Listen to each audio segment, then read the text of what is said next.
wondering if you think that you could be shocked into another stage. Definitely. And remain there.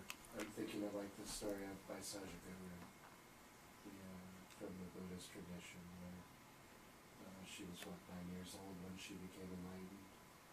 And that happened because her mother died, and there was a few moments there that they said that her compassion to cure the suffering of the world was so intent and consuming and so pure in that moment that that's all that there was, and that pushed her into enlightenment just because of that, with no prior training or anything else. So definitely particular experiences can, if you're close to being ready to move to the next structural stage, it can definitely do that. That particular story is about a shift in stage though. Oh, I got you. Mm-hmm. Right? So that's about going from a gross awareness to a subtle or causal awareness. She's dropping an identification with self and decentering to a broader, more expansive, I see what you're right? saying. Or a little of both. Because these are models, and human experience is by nature hairy, so... I know that our focus is on faith, but I was kind of thinking that you can kind of see a bit of a mirror when somebody's kind of stuck at this stage and not questioning and not, looking beyond maybe their cultural little niche. I think you can also see it in other areas of their life as well, when they're not, kind of taking chances, or when somebody warns them about something, they just take that at face value and they don't question it or don't want to go into their own experiences. Definitely. So I think that it also can kind of mirror like other, even some cognitive kind Definitely. of And areas. so from that diagram I had up before, you get development in these different spheres in life, and there's a real family resemblance between the different kinds of development. So some of the stuff I've got on the lower levels are kind of statements about cognitive development, because there's enough of a family resemblance between them and faith development to make it reminiscent. But you absolutely can. There's a particular thing with faith and the rest of life that I'm going to get to in a couple of seconds that I think is an interesting thing. It's this pressure cooker thing. The transition from mythic literal out is that you've heard a lot of stories and you've developed a whole encyclopedia of stories in your head, and the stories start to not add up. You can't square them all in your head. Your teacher at school's telling you about animals evolving, and the Bible says that God created everything in 7 days, and how does that, I don't get how that, So in the mind's attempt to kind of make sense of all these non-adding up stories, it starts to pop you into the next clunk, into the next sort of stage. So let's hear from stage 3.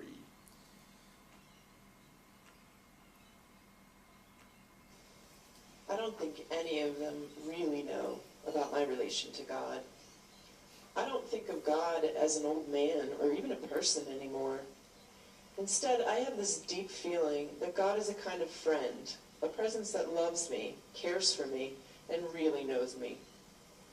God knows me, my present me, and my future me, even better than I know myself. When I wake up early in the mornings, 4 a.m. most mornings, to study, in the loneliness and tiredness, there is God. When I feel on the outs with my parents, or Sam, my boyfriend, or my friends, there is God. When I feel that I will never be good enough in math and chemistry to get into veterinarian school, there is God. I love that one. There's What did you notice? It's almost a sudden disconnect and a really sudden, how do I explain this? When I was listening to that, it just seemed to me that suddenly there was this break from the exterior world and this just sudden tornado inward, It's kind of interesting. What strikes me is a little bit of a reversal of roles, where before you see the divine as other, and now you're seeing not the divine as other, but other people and the rest of the world as other. Like, it be damned, I'm over here, kind of thing, which is kind of good and kind of not. I never played the right one, actually. Hang on. Uh-oh. I did, apparently. We'll work out if I stuffed it up in a second. I'm just going to go straight to the slide in case I've played the right one. The next stage is called synthetic conventional, and it's called synthetic because what it's trying to do is take all those stories and weld them together into a whole. That's difficult work to do on your own. So as opposed to how that clip sounded, which is what's throwing me off, the stage is quite focused on group. So it's less about the stories that you've come up with yourself and more about understanding that we see things this way. We understand the world like this. What struck me about that is on your first slide you were talking about how so much of the groundwork is laid there that it can become, you can start to feel isolated. There didn't appear to be as many voices in this particular recording as have been presented in the other ones. And they're more stringed together like one voice actually. But there seems to be a kind of attachment that I think was really established in the very primal stages that created a more introverted focus for this person. It's all, Yes. it's all kind of snarled together. Synthetic conventional is the stage. This is a really common station for people in Western society. That's why it's conventional. People typically hit an adolescence and often stay there as a station for the rest of their life. It's very focused on the group, and you hit this. This is those folks that you meet at the church down the road, right? We, people at my church, we think like this. We believe. It's that kind of way of thinking. So it's an explicit faith. It's articulated. You can say things like, "We believe the following. This is how it all fits together," and it's attuned to what the group thinks. People hit this in adolescence, and you see kids hit this style of stage in other aspects of life. Kids get very focused on what everyone else is wearing, what music everyone else is listening to, what everyone else is, well, hypothetically, if kids still read, what everyone else is reading, right? What everyone else is watching on TV. It's very. This is why things like Facebook, begins to become really fascinating to kids in adolescence because they can suddenly see what everyone else is doing, and they can attune really, really in a really detailed way to it. So the way that plays out in faith is really strong faith communities where everyone thinks more or less the same thing. So it's very kind of glued together. The group defines me. People at this stage are able to get a sense of their own subjectivity, their own interiority for the first time. And therefore they're able to see that other people have a different interiority. Which opens up a whole new space of care, because you can start to, instead of just insisting that everyone, you take, doing unto others as you would have them do unto you because you're the same, you can start to do unto others as they might need to have done to them, based on this. So it's got its own loveliness, this stage, when it's in its fruitfulness, when someone's just stepped into it and it's really giving them what they need. It's very close and it's very communal, and it's very caring. It has a lot of potential care to it. So this is the stage at which they start to be able to see and question stories, but what they value at this stage remains tacit. So there's a lot of unasked questions about what values are. That's kind of a given.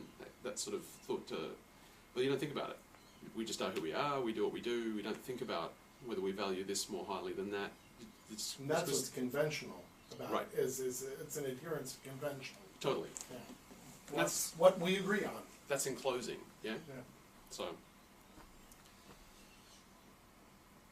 probably someone's got something to say about that stage because it's so common. And we run into this, I think we run into this in folks in our church who are stayers even. This is not just folks that kind of come past and realise we're not for them. I wonder if this is, because it sounds very common when I get emails and stuff, it's like, well, I've been doing this for a while, but I really want some group. That desire to reach out to others and to be a part of something. Yep. That's sometimes what you'll be hitting at this stage. The people we're more likely to hit are actually at the next stage, I think. I'm interested in everyone else's feedback on this based on your own pastoral contact, but you're much more likely to run into folks like this if you're the pastor of an existing church community, because folks come in and they hit this station and that's where they stay, and they don't move out. Kind of by nature, everything up to stage 3, people kind of have to be born into your community in order for you to meet them, because all the stages up to stage 3 aren't really about questioning the basis of the worldview. It's image is given, story is given, worldview is given at 1, 2 and 3, right? And we don't, there's not a capacity for really, you can, at stage 1 you've got image, at stage 2 you question image but you have story and that's real, at stage 3 you have worldview made up of stories and you can question story but you can't question worldview, you can't question the values, that remains tacit and unexamined. Well, I think that's oftentimes we come into contact with people who are functioning on this stage and they find that this is not the right place. I think that they're looking for an organization that can provide a pre-established framework and worldview for their own thinking, and they find that when we don't necessarily offer that, Right. They go elsewhere. Well, it's looking for validation and verification without stopping to ask themselves why they're looking Exactly. for those things. This has got a particular, I mean, people come to us in a particular moment. I'm going to have a talk at the very end about the distinction between stage change and conversion. And they're quite different dynamics. And they interlink, but they're different. So I've run into a person recently who's undergone conversion, but I don't think he's undergone stage change. He's replaced his previous worldview with a new worldview, which he now understands to be the correct one, but he hasn't come to question. Because he was wrong before. He was and now wrong he's before, right. and now he's found out the truth, and now he's right, right? And he came to find us because it said Gnostic on the website, and he'd read about Gnostics, and that's what he thinks he's got. I've run into a few of these folks who've come and found us, and what they're after is validation and verification of what he's, right.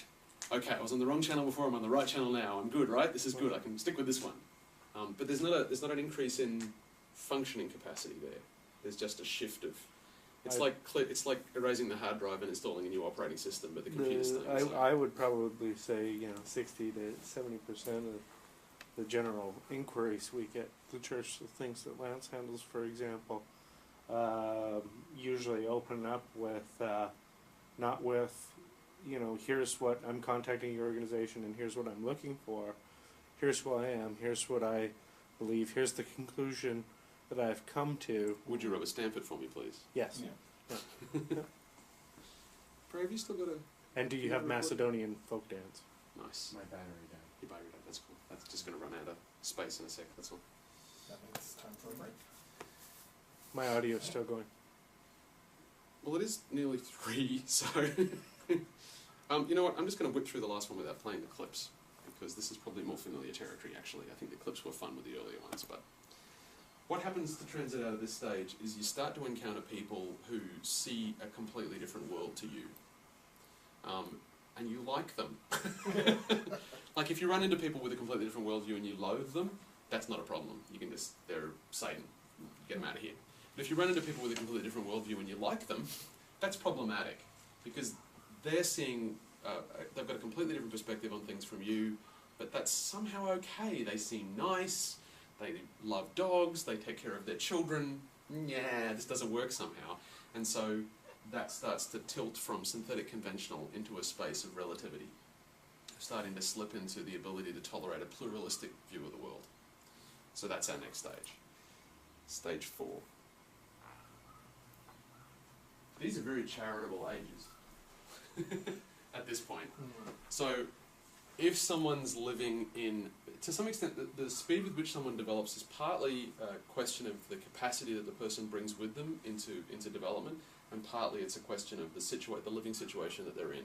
So if someone's in a living situation which is challenging both in a faith and a cognitive sense, so that they've sort of got challenges to try to meet, then people tend to develop to meet those challenges. But if someone's in a situation which isn't particularly challenging, and they're left there, even with really rich capacities that they're bringing to lifelong development, they may simply never move on through, or they might move on through the stages much more slowly than someone with a different environment.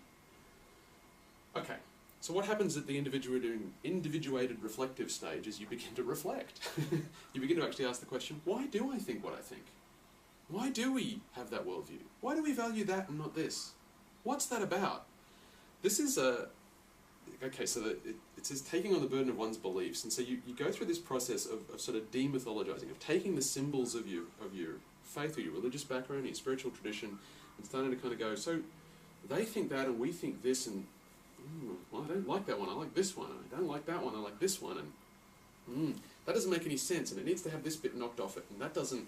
So you've really got to go through the whole worldview, piece by piece, and take it all on, or throw it away, inch by inch yourself, individuated. So you're reflecting on your worldview, and you're handling this for yourself. You're dealing with things not as a member of a community who all think the same thing, but as an individual who's got to satisfy themselves. So this is an agonizing stage. This is most of us have been through this, I imagine. Have gone through something where you've had to really question, and this can happen over quite a long period of time. If you do it fast, over like a 12-month period, it's agonizing. You can do it quite slowly over sort of, more 4 or 5 years, where you start to kind of go, I don't think Jesus rose from the dead. I don't know about the virgin birth. I don't think I care. And to step through things piece by piece. So it's not uncommon for people to begin to edge into this and to see the possibility that one could start to question things piece by piece. But the cost is too high. The personal cost of having to do all that work is too agonizing. And to really question the things which have really given context and meaning to your life is too hurtful. But the second thing for most people, because you're moving out of a community setting where everyone believes the same thing, the cost of moving to this stage often is abandoning your community. And so you're also asking people to also leave. For some folks, if you live in a town and you've gone to the same church for 20 years, you're asking people to effectively leave their community of origin and to go and do something else. Now, most of us have done this at some point in our lives. That's why we're here. But for some folks, that's just too much to ask. That's a really big call to try and put on somebody. This is the pressure cooker point, right? So one of the things that happens at this point, because in a sense, Western society over the last 100 years or so has been increasingly demanding of its citizens that we step into an individuated reflective space. This is our emerging expectation over the last century of the standard adult stage. To function in a global environment, you kind of have to be able to do this. And if you can't do this, you're kind of stuck not being able to deal with the planet as it is. Well, there's very much an attitude of, from this kind of perspective, those who are at the previous stage are provincial, they're thoughtless, they're narrow-minded. So there's, I think, very strong social pressures to orient oneself in this direction. Right, exactly. So the way this is kind of worked, Wilbur uses this term, the sort of pressure cooker of modern life, and it's not a bad one, is that people undergo a kind of psychological schism. And the way we cope is to take all of our faith life and keep it in the community that we grew up in. And kind of say, okay, so my understanding of my faith is right there. It's at, what's the stage before? I'm sorry, synthetic conventional. Oh. This would be a more convincing presentation if I'd memorised all the state stages. I'm going to stay at synthetic conventional, or mythic literal, because this effect can happen at either of those two stages. So I'm just going to put a lid on it, I'm going to clamp the lid down, and that's where it's going to stay. But in my job as a financial trader, my cognitive development is going to keep going. And so this is one of those places where one portion of the person's life is kind of artificially restrained at a certain stage, and keeps kind of banging at the lid, and the rest of the person's life continues to move. And you meet people like this all the time, who in every other sphere of their life, in their political opinions probably, and some of their intellectual views, their ability to understand quantum physics, could be at a much later stage of development than this. But in the particular question of faith and religious belief, they're stuck at stage 2 or stage 3, and they refuse to move on. Well, speaking purely for myself here, I find that there are moments where I am envious of people at stage 3. Mm-hmm. I'm envious of that kind of clarity of vision. And when things start to become difficult and you have to work them out for yourself, there are lots of times in my own life where I don't want to. Right. I don't want to deal with that. Right. And and I wish that I could have the kind of of conventional perspective and the certainty that goes along with that. That's very comforting. And at the end of the day, I can't. No. And it sucks that I can't. You can't, and if the rest of someone's development's moved on, and they're kind of artificially keeping that at that stage, that's painful. Yeah. It seems like, in the kind of localized sort of narrow view, it seems like the right thing to do for each individual decision. But I think what it does psychologically over time is it creates this environment of tremendous, a big sort of tearing in the psyche between where you could be and where, in order to sort of remain faithful to your community and to remain faithful to the faith of your fathers or whatever, you feel like you have to keep that point at that. And this kind of these shearing forces in the psyche become really exaggerated. So the stuff I've been saying through the whole thing about you've got, your stage can become your station, and that's just perfectly fine. It's perfectly fine until that starts to become intolerable. And then one might hypothesize that some of the voices we see in public speaking from a stage 2 or a stage 2 or a stage 3 stance are as angry as they seem to be because of just the psychological stress of trying to maintain that system, which is just too hard.